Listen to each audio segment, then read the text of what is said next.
Imagine you're a Canadian waking up early tomorrow morning. You're getting ready for work and you're trying to wolf down a bit of breakfast on the way. You turn on the CBC News network to get an idea of what's going on in the world before you head out the door. That's when you hear it. Donald Trump has decided to follow through on his threats to make Canada the 51st American state. The slice of toast in your mouth drops to the floor as Adrienne Arsenault and Rosemary Barton discuss what this might mean for Canada. Will Trump take the nation by military force? Will he put an economic squeeze on Canada? Nobody knows for sure right now. All anybody knows is that Trump has decided that it's time for the Great White North to lose its sovereignty. Does that sound implausible? We don't blame you for thinking so. Just a couple of weeks ago, the mere thought of Canada becoming another American state seemed ludicrous, but it's not so ludicrous anymore. President-elect Donald Trump has claimed that it's something that could happen once he ascends to the US presidency, so we're left with a question. What happens if Trump follows through and tries to claim Canada for the United States? In this video, we explore the comments Trump has made and how he might try to absorb Canada into the United States. We also explore some of the possible impacts of the takeover, both positive and negative, as we ask what if Trump uses force to take over Canada. Let's start with what Trump has been saying. It all started on December 18, 2024. Writing on Truth Social, Trump made some interesting statements about America's relationship with Canada. "No one can answer why we subsidize Canada to the tune of over $100 million a year," Trump posted to the social media platform. "Makes no sense. Many Canadians want Canada to become the 51st state. They would save massively on taxes and military protection. I think it's a great idea. 51st state. So what?" you might think when hearing those comments. Trump says a lot of things off the cuff, and this is no indication that he's intending to use American forces to take over Canada. And it does all sound like a joke. However, fast forward to January 7, 2025, and Trump wasn't about to let the supposed joke lie. Quizzed about his recent comments on Canada, Trump told reporters that he didn't intend to use any type of military force to annex Canada. But economic force, that's another matter.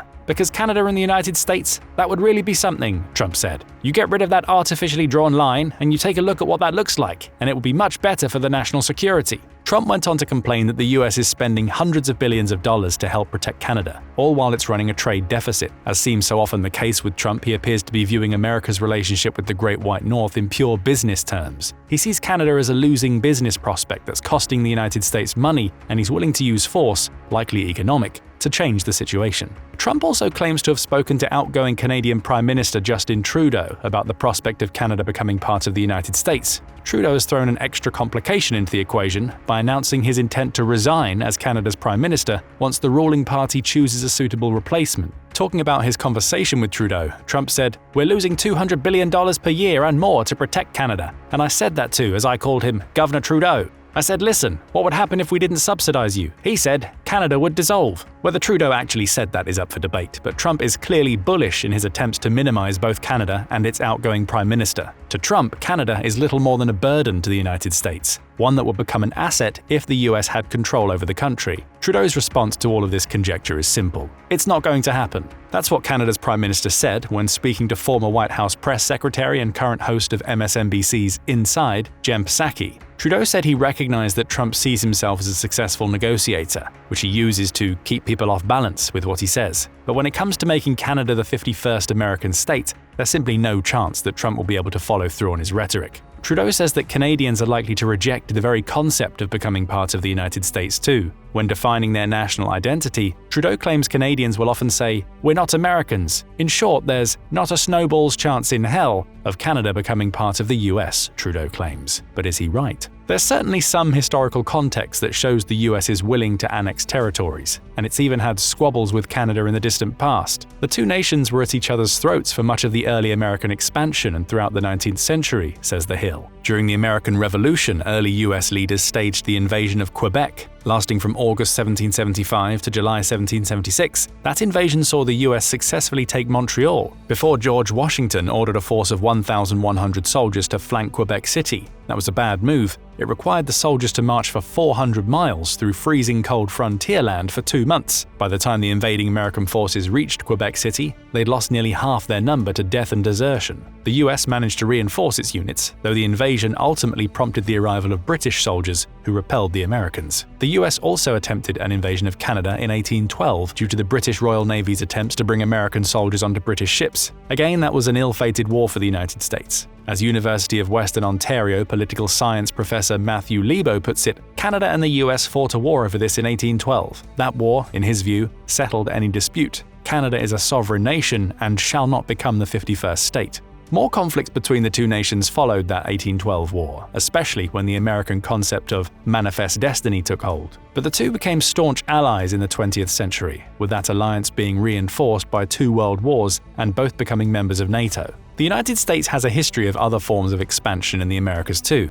In 1847, the US bought 55% of what was then Mexico as part of the Treaty of Guadalupe Hidalgo. Granted, that treaty came on the back of a terrible war between the US and Mexico. But even in victory, America was willing to pay $15 million to Mexico, equivalent to about $577 million today, to secure the territory. That single treaty saw the US claim the present-day states of Utah, New Mexico, Nevada, California, Kansas, Wyoming, Oklahoma, Colorado, and Arizona. In other words, the US is willing to buy land after winning a war, a fact Canada should keep in mind. Trump might try to make Canada an offer he believes it can't refuse. There's also War Plan Red to consider. Concocted in 1930, this was America's plan to invade its ally Canada should the two nations ever come to blows, and it was detailed. America planned to launch a 3-pronged assault, attacking Canada by land and sea. A naval blockade of Halifax would cause issues for British troops arriving to support Canada, while 2 columns of US soldiers would march from Detroit and Albany to take Toronto and Montreal respectively.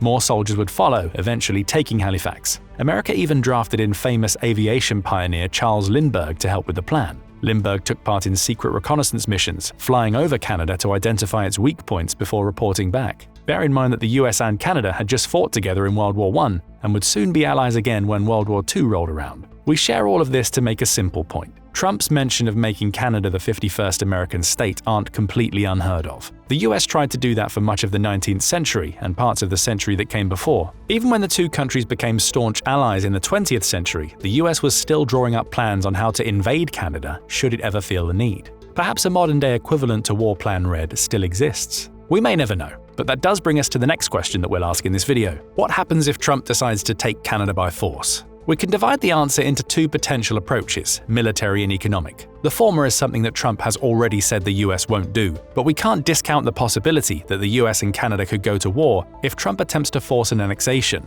And if that happens, it's likely we'll see a clear American victory. According to Global Firepower, or GFP, which ranks 145 militaries annually based on around 60 factors, the United States has the most powerful military in the world. Canada is pretty strong too, but it's a long way behind the US, coming in at 28th on GFP's list.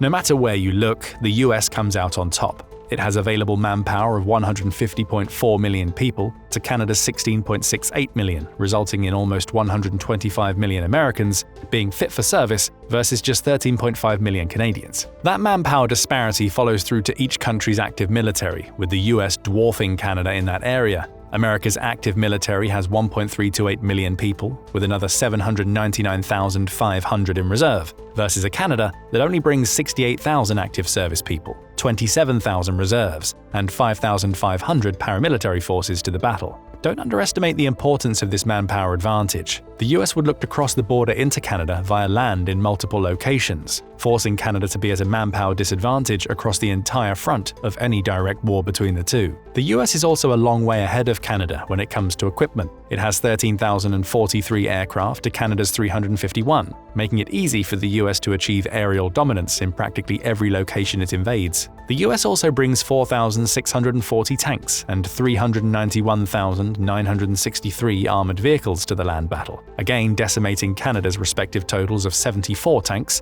and 21,704 vehicles. Perhaps Trump is onto something when he says that the United States is propping up Canada militarily, because this war has all of the ingredients of a whitewash. Canada also isn't able to compete on the naval front, with its fleet only containing 73 assets versus America's 440. The US also brings 11 aircraft carriers to the war. Canada has none, 66 more submarines and 81 powerful destroyers that could easily sink most of Canada's navy. The simple fact is that Canada would lose handily if the US decided to invade using its military. But there is one complication for Trump if he goes down this route: NATO. Trump has often claimed that he'll pull the US out of NATO unless the organization's other members start spending more on their militaries. But as it stands right now, the US and Canada are both members of the Collective Defense Organization, which would cause major complications should America invade Canada. Who did the other 30 members of the organization support? An invasion of Canada would typically trigger Article 5 of the organization's charter, which says that all NATO members are duty-bound to come to the direct aid of any other member that faces an attack on its own soil.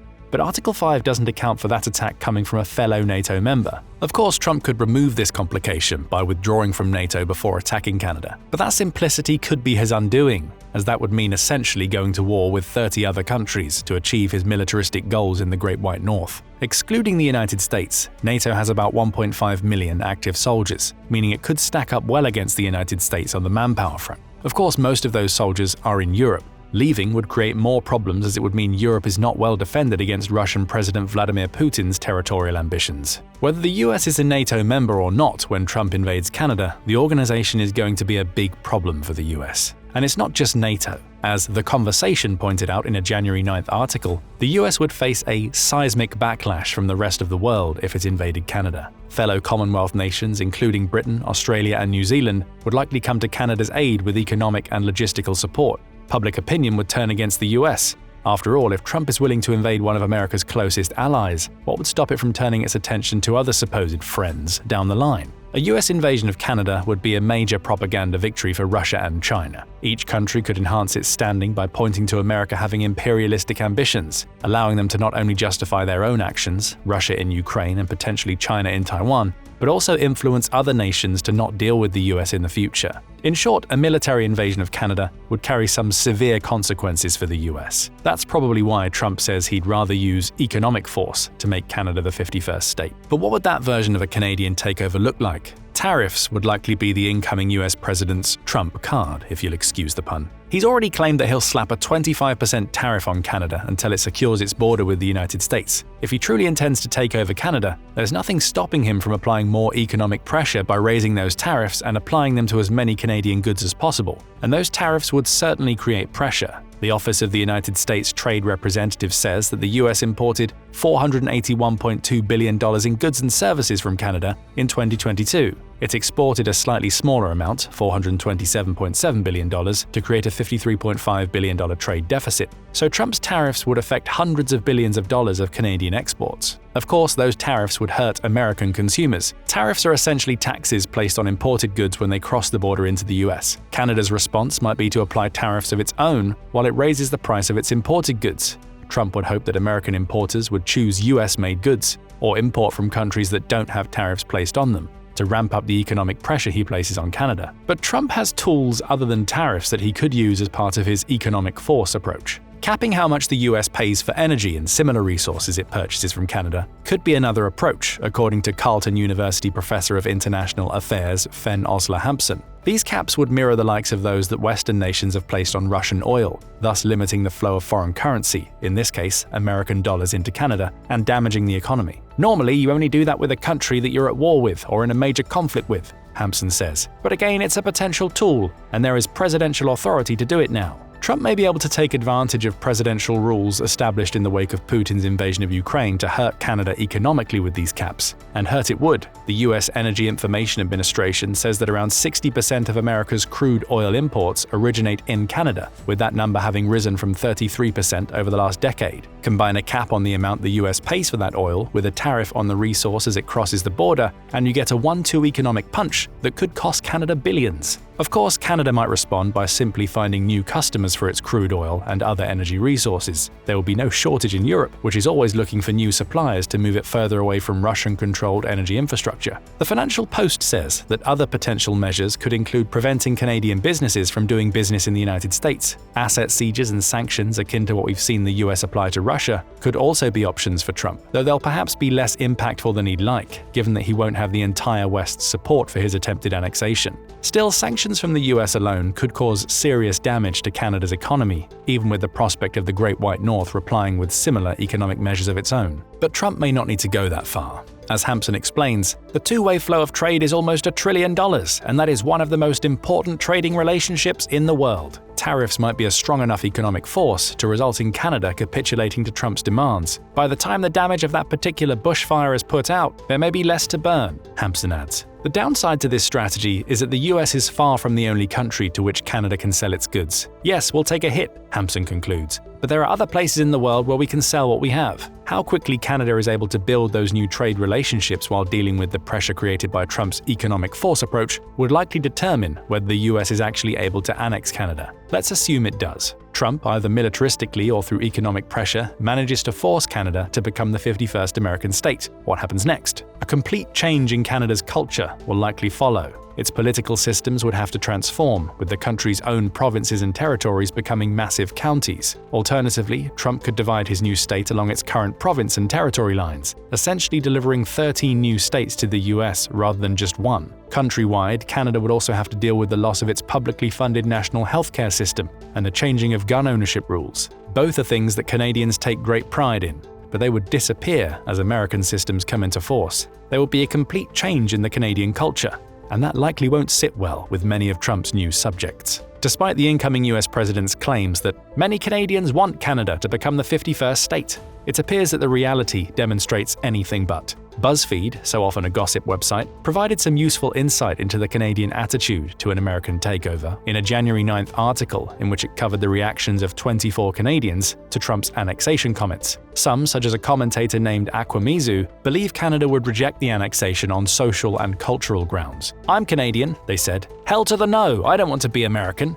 No one I know wants to be American. I'm not giving up my free healthcare and strict gun laws, and I'm definitely not giving up my right to choose as a woman." Others were even more extreme, claiming that they believe Trump is using Canada, along with Mexico and Panama, to deflect blame away from issues that may be created when Trump takes the presidency. Some Canadians even believe that electing Trump represents the US taking its first step toward becoming an autocratic society. Whether you believe these comments or not, the consensus seems to be that most in Canada don't want to become American. That lack of desire could lead to revolts and internal revolutionary movements forming should Trump succeed in making the Great White North the 51st state. But hey, at least the trade problems would go away. The US would own all Canadian resources, with the elimination of the border between the two nations meaning the US no longer has to import and export, can just use or sell everything that Canada produces. To Trump, that would mean the US is also finally recouping its money for supposedly protecting Canada for so many years. Canada might also benefit from this easier trade, though it's difficult to predict the true economic impact absorbing the country into the US would have on either nation. So what do you think about Trump's comments about annexing Canada?